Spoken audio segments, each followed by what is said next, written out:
आज हम यिर्मयाह की किताब उसका 7वां अध्याय 1 से 14 इन वचनों पर चिंतन और मनन करेंगे।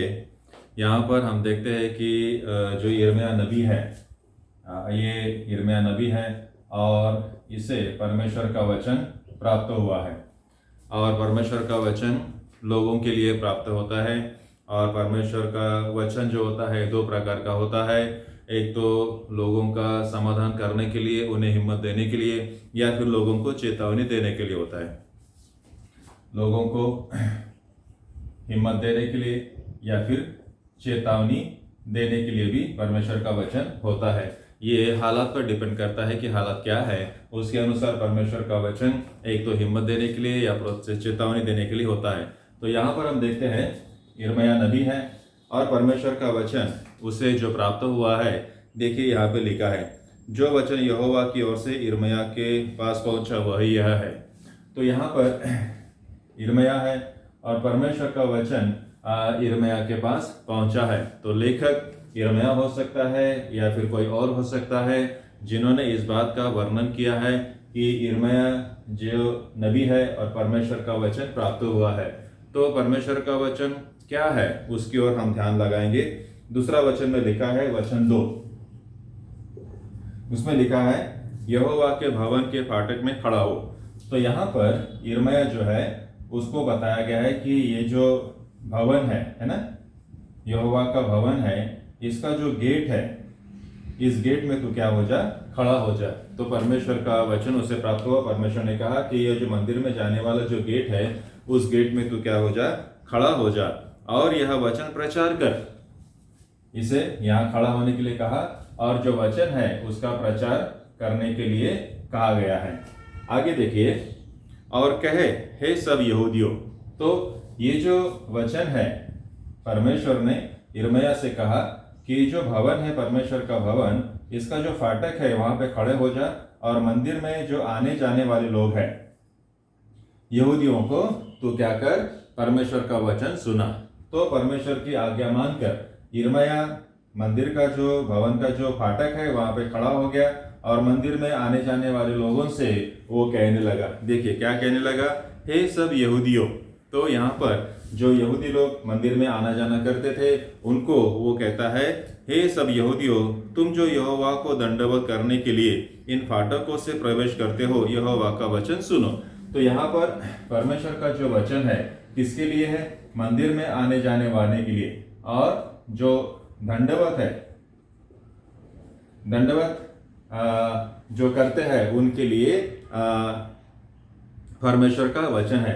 तो यहाँ पर हम देख सकते हैं परमेश्वर का जो वचन है, मंदिर में भवन में आने वाले, दंडवत करना मतलब हम कह सकते हैं कि भक्ति करने वाले। तो जो भक्ति करने वाले होते हैं, मंदिर में आकर जो भक्ति करने वाले होते हैं, उनको परमेश्वर का वचन बताया गया है। आज भी हम देखते हैं कि लोग परमेश्वर का जो मंदिर होता है, आज भी परमेश्वर के मंदिर में लोग जाते हैं और भक्ति करते हैं और अलग अलग प्रकार की भक्तियां होती है।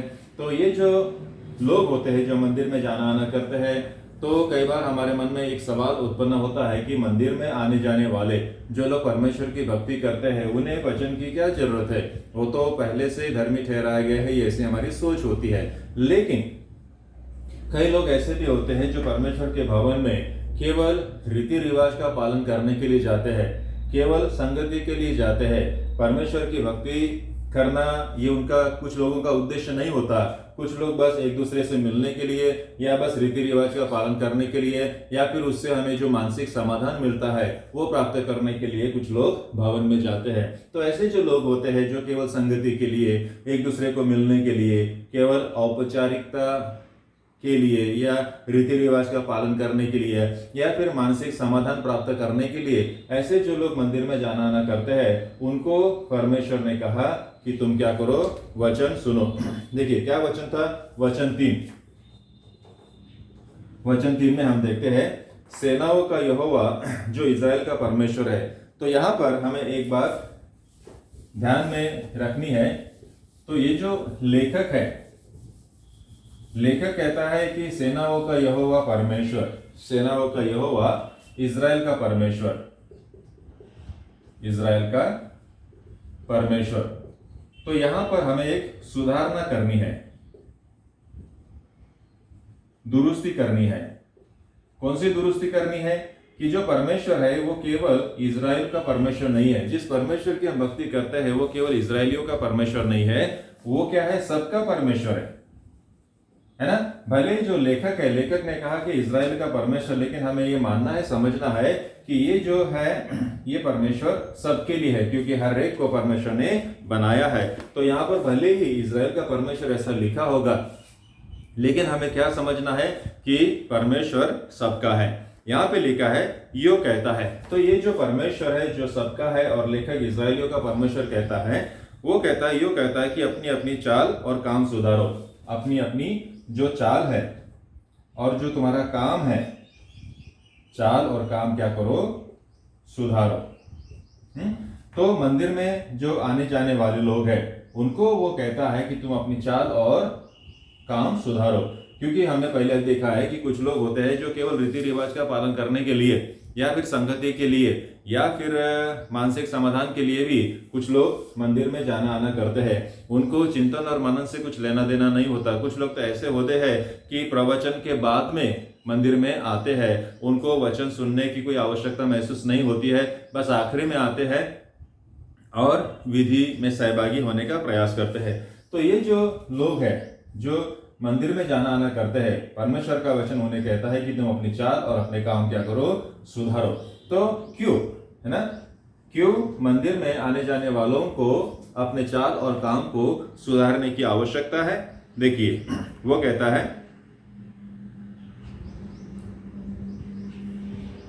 क्यों कहता है अपनी चाल सुधारो, तब मैं तुमको इस स्थान में बसने दूंगा।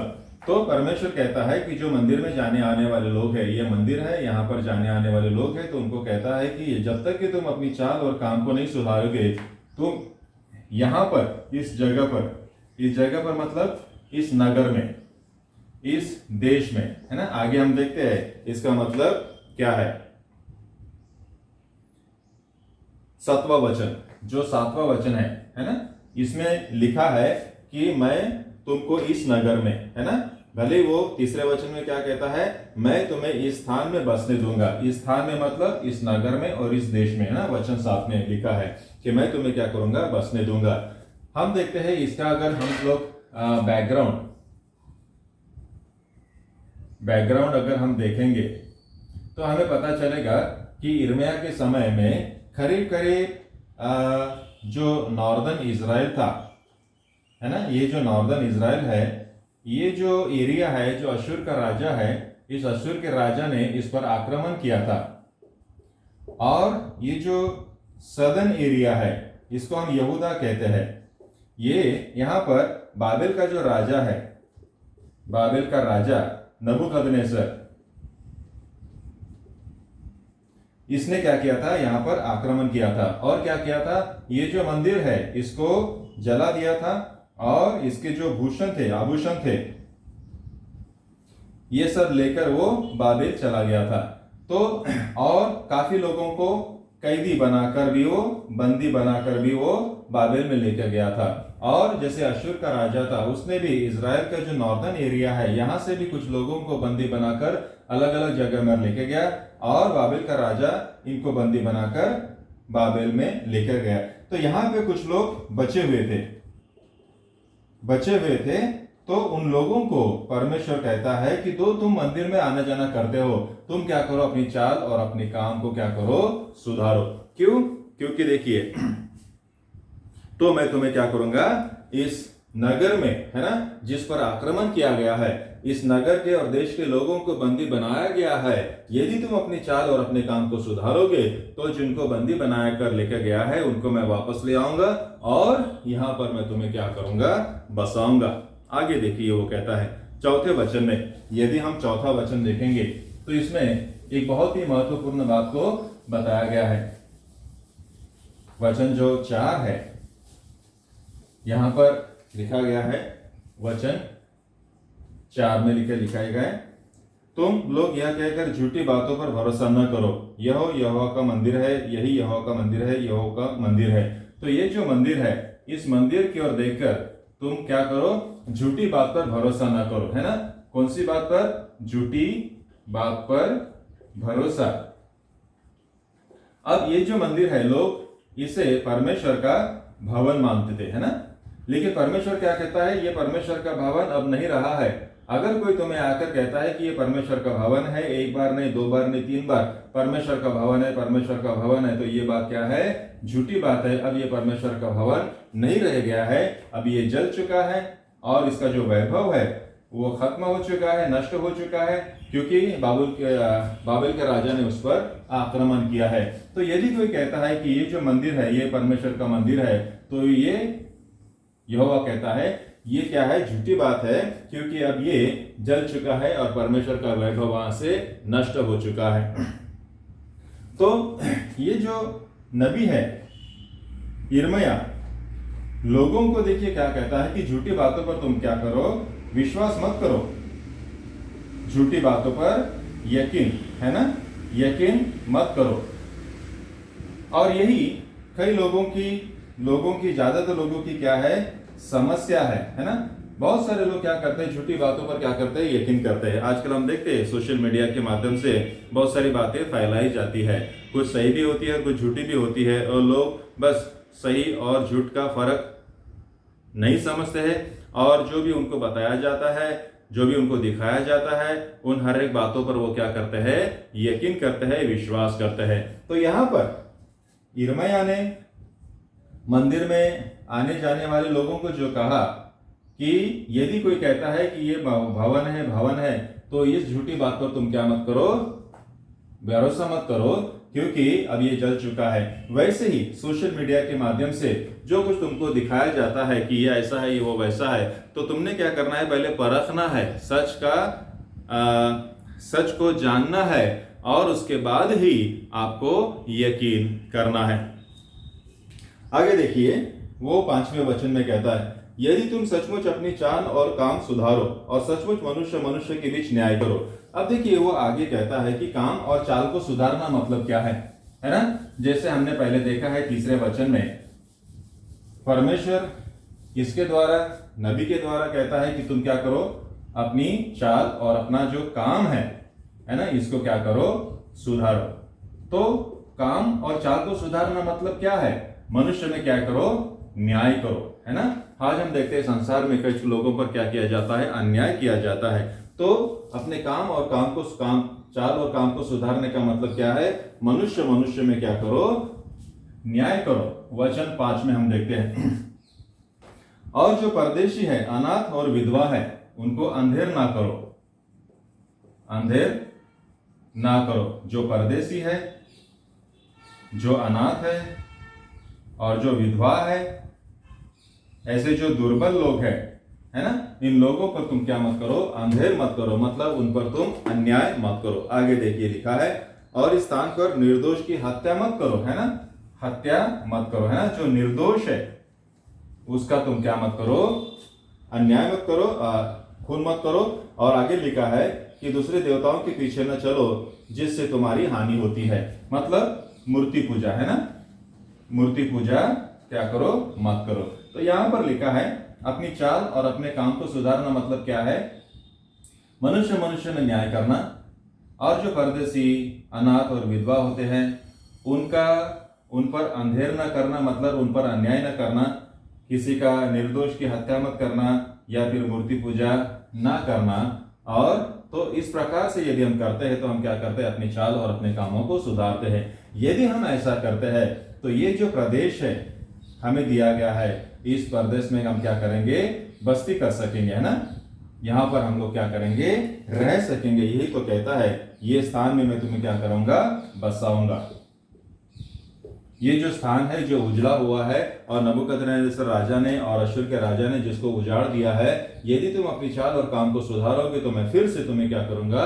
यहाँ पर बसाऊंगा। आगे देखिए वो कहता है 7वें वचन में कि मैं तुम्हें यहाँ पर बसाऊंगा। 8वें वचन में बहुत ही महत्वपूर्ण बात को बताया गया है। वो कहता है कि देखो तुम झूठी बातों पर भरोसा रखते हो जिसमें कुछ लाभ नहीं है। झूठी बातों पर भरोसा रखना, हम देखते हैं कई बार, है ना, झूठी बातों पर लोग भरोसा करते हैं ना। सच और झूठ क्या है, इसको समझने के पहले ही जो कुछ बताया जाता है उस पर वो भरोसा कर लेते हैं। हमारे देश में ऐसे कई लोग हैं, सोशल मीडिया के माध्यम से उनको बहुत कुछ दिखाया जाता है और जो कुछ वो देखते हैं उसे वो सही मानते हैं, जो कुछ उनको बताया जाता है और जो कुछ वो सुनते हैं उसे वो सही मानते हैं। कई लोग हैं जो सच और झूठ का अंतर नहीं करते, उसका फर्क नहीं करते। कुछ लोग होते हैं जो दूसरों की बुराई करते हैं और जो सुनने वाले होते हैं वो उनको सच मानते हैं। तो परमेश्वर का वचन, ऐसे जो लोग हैं, है ना, ऐसे जो लोग हैं जो दूसरों की बातों पर भरोसा करने वाले हैं, परमेश्वर का वचन उनके लिए भी है कि भाई तुम झूठी बातों पर भरोसा मत करो।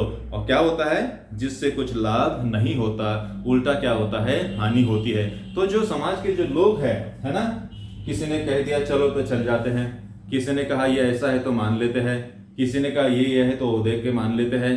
तो लोगों ने अपने विचारों को बढ़ाने की जरूरत है, झूठी बातों पर उन्होंने यकीन नहीं करना है। और सचमुच यदि ये परमेश्वर का भवन है तो परमेश्वर क्या कहता है, यदि यहां पर तुम्हें वस्ती करना है तो तुम्हें क्या करना पड़ेगा, चाल और काम सुधारना पड़ेगा। केवल मंदिर में आना और मिलना और रीति रिवाज का पालन करने से हमें सफलता नहीं मिलने वाली है, बल्कि हमें हमारे काम और चाल को क्या करना है, सुधारना है और इन बातों को करना है। तभी हम क्या हो जाएंगे, अपने कामों में सफल हो जाएंगे।